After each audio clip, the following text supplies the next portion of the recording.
kami berkahi ke sekelilingnya, agar kami perlihatkan kepadanya sebagai dari tanda-tanda kebesaran kami.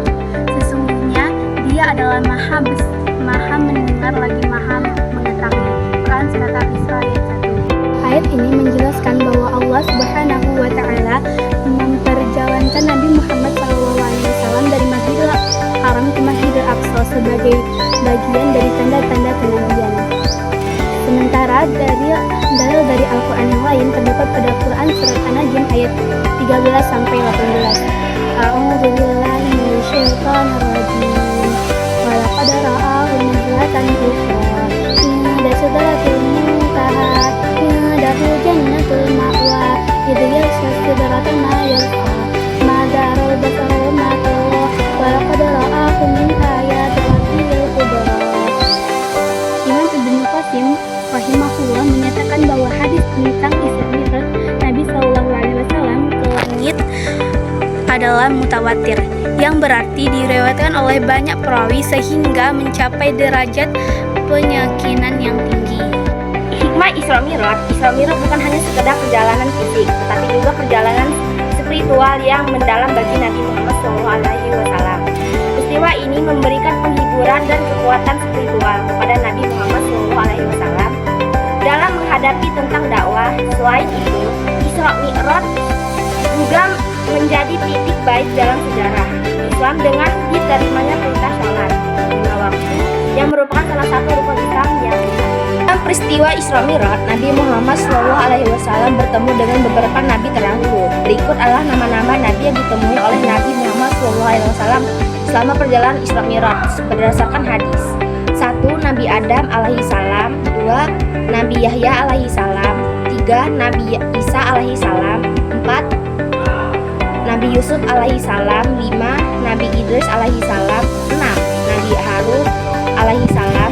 7. Nabi Musa alaihi salam. 8. Nabi Ibrahim alaihi salam. Dalam setiap tingkatan langit, Nabi Muhammad SAW bertemu dan berbicara dengan nabi-nabi tersebut. Pertemuan ini menjadi bagian penting dari perjalanan spiritual Nabi Muhammad SAW dan memberikan dakwah.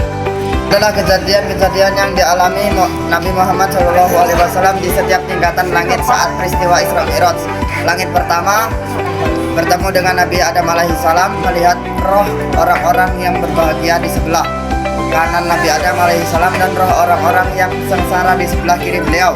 Langit kedua bertemu dengan Nabi Isa alaihissalam dan Nabi Yahya alaihissalam, mendapat salam dan ucapan selamat dari kedua nabi tersebut. Langit ketiga bertemu dengan Nabi Yusuf alaihissalam. Nabi Muhammad SAW kagum dengan ketampanan Nabi Yusuf alaihissalam. Langit keempat bertemu dengan Nabi Idris alaihissalam. Nabi Idris alaihissalam dikenal dengan ketinggian ilmunya dan kedudukannya di sisi Allah Subhanahu wa Ta'ala. Langit kelima bertemu dengan Nabi Harun alaihissalam. Nabi Harun alaihissalam menyambut Nabi Muhammad SAW dengan hangat dan memberikan doa. Langit keenam bertemu dengan Nabi Musa alaihissalam. Terjadi percakapan antara Nabi Muhammad SAW dan Nabi Musa alaihissalam mengenai jumlah sholat yang diwajibkan. Nabi Musa alaihissalam menyarankan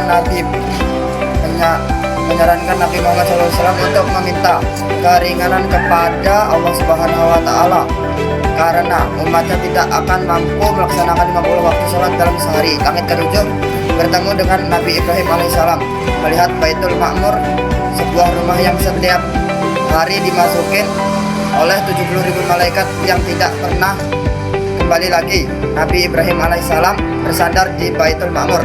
Setelah melewati langit ketujuh, Nabi Muhammad SAW melanjutkan perjalanan ke Sidratul Muntaha dan kemudian menghadap Allah Subhanahu wa Ta'ala untuk menerima perintah sholat 5 waktu.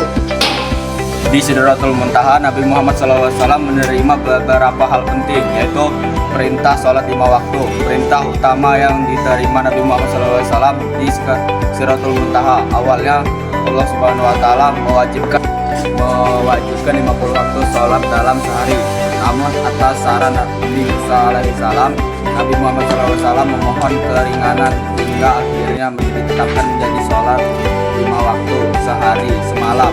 Wahyu tentang akidah dan keutamaan Nabi Muhammad SAW menerima wahyu yang berisi ajaran tentang akhlak mulia, keutamaan amal dan petunjuk untuk umatnya. Gambaran tentang surga dan neraka. Nabi Muhammad SAW diperlihatkan gambaran tentang surga dan neraka sehingga beliau dapat melihat secara langsung balasan bagi orang-orang yang beriman dan bertakwa, serta siksaan bagi orang-orang yang ingkar dan berbuat dosa. Pengetahuan tentang takdir. Nabi Muhammad SAW diberi pengetahuan tentang takdir dan ketentuan Allah Subhanahu wa taala atas segala sesuatu. Pertemuan dengan Allah Subhanahu wa taala, Nabi Muhammad SAW mendapatkan kehormatan untuk menolong langsung dengan Allah Subhanahu wa taala tanpa perantara. Dalam pertemuan ini Allah Subhanahu wa taala memberikan petunjuk dan membimbing kepada Nabi Muhammad SAW. Peristiwa di Sidratul Muntaha ini sangat penting karena menjadi puncak dari perjalanan spiritual Nabi Muhammad SAW dan memberikan landasan bagi pelaksanaan ibadah dan pembentukan akhlak umat Islam. Baitul Ma'mur adalah rumah yang berada di langit ketujuh, tepat di atas Ka'bah di bumi. Berikut adalah hal-hal yang terjadi di Baitul Ma'mur. Yang pertama, tempat ibadah para malaikat.